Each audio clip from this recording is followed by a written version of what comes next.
بسم اللہ الرحمن الرحیم۔ حضرت عبداللہ بن جعفر رضی اللہ تعالیٰ عنہ بہت مشہور صحابی تھے۔ آپ سخاوت میں بھی بہت مشہور تھے۔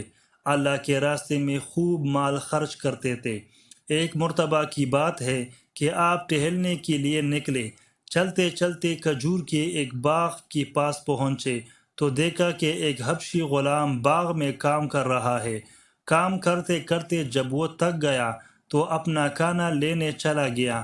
کھانا لے کر واپس آیا تو اس کے پیچھے پیچھے ایک کتا بھی باغ میں آ کر اس کے پاس کھڑا ہو گیا اور اس کی روٹیوں کو للچائی نظروں سے دیکھنے لگا۔ غلام سمجھ گیا کہ کتا بھوکا ہے، اس لیے اس نے کتے کے سامنے ایک روٹی ڈال دی۔ کتے نے وہ روٹی کھا لی، پھر کھڑے ہو کر منہ دیکھنے لگا۔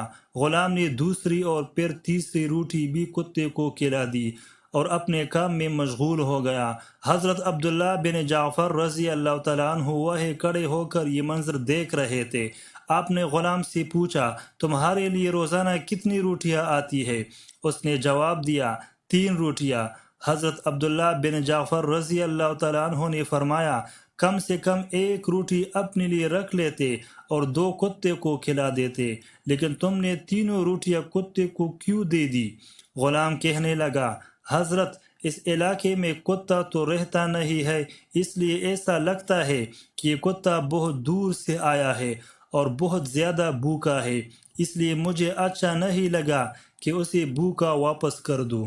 حضرت عبداللہ بن جعفر رضی اللہ تعالیٰ عنہ نے اس سے پوچھا، اچھا یہ بتاؤ، ساری روٹیاں تو تم نے کتے کو کھلا دی، آج خود کیا کھاؤ گے؟